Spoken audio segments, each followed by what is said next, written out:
এদিকে পায়ের সাথে লেগেই উঠে যাচ্ছে পিচ। ঢালাইয়ের একদিন না যেতেই এমন দুরবস্থা জয়পুরহাটের জাম্বুবান হাবিবপুর সড়কের। অভিযোগ, নিম্নমানের সামগ্রী ব্যবহার হলেও ঠিকাদারকে কিছু বলার সাহস পায়নি কেউ। এদিকে মাদারীপুরে বেহাল বেশিরভাগ গ্রামীণ সড়ক, দুর্ভোগের শেষ নেই পথচারীদের। ব্রেকফাস্ট, টিফিন কিংবা স্ন্যাক টাইমে মজাদার আয়োজন মানে অল টাইম ব্রেড। রাতে করা হয় পিচ ঢালাই, সকাল না হতেই এভাবে উঠে যাচ্ছে তা। অভিযোগ, তড়িঘড়ি করে সংস্কার করা হয় জয়পুরহাটের জম্বুবান হাবিবপুর গ্রামীণ সড়কের। 2,36,00,000 টাকার বেশি চুক্তিতে এই কাজ করে নওগাঁর ঠিকাদারি প্রতিষ্ঠান ইথেন এন্টারপ্রাইজ। রাস্তা না করাই ভালো, আসলে এই রাস্তা করে আরো অসুবিধা বেশি হয়। কোত্থেকে কি তেল দেয়, তেলে কোনো আটা নেই, কিচ্ছু নেই, এরকম করে 2 নম্বরই কাজ করে গেছে। এরা রাতের বেলা ছাড়া কাজ করে না, এরা রাস্তায় একবার সরকারি টাকা সব মারে খায়। এ নিয়ে যোগাযোগের চেষ্টা করেও পাওয়া যায়নি ঠিকাদারি প্রতিষ্ঠানের স্বত্বাধিকারী ইকবাল শাহরিয়া রাসেলকে।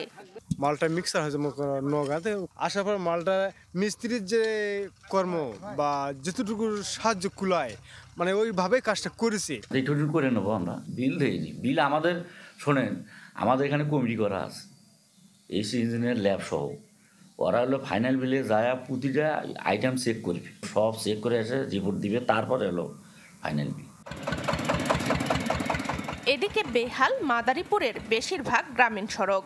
দীর্ঘদিন মেরামত না করায় ইটের সোলিং করা রাস্তা পরিণত হয়েছে মরণ ফাঁদে। বড় বড় গর্তে ভোগান্তির শেষ নেই পথচারীদের। অভিযোগ, সড়ক পাকাকরণের সংশ্লিষ্ট দপ্তরকে বারবার জানিয়েও লাভ হয়নি।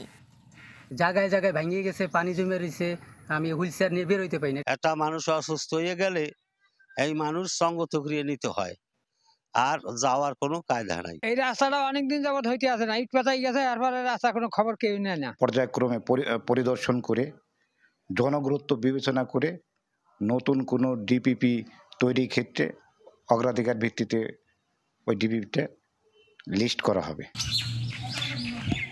মাদারীপুরের 5 উপজেলায় কাঁচা রাস্তা 2,036 কিলোমিটার আর ইটের সড়ক 450 কিলোমিটার।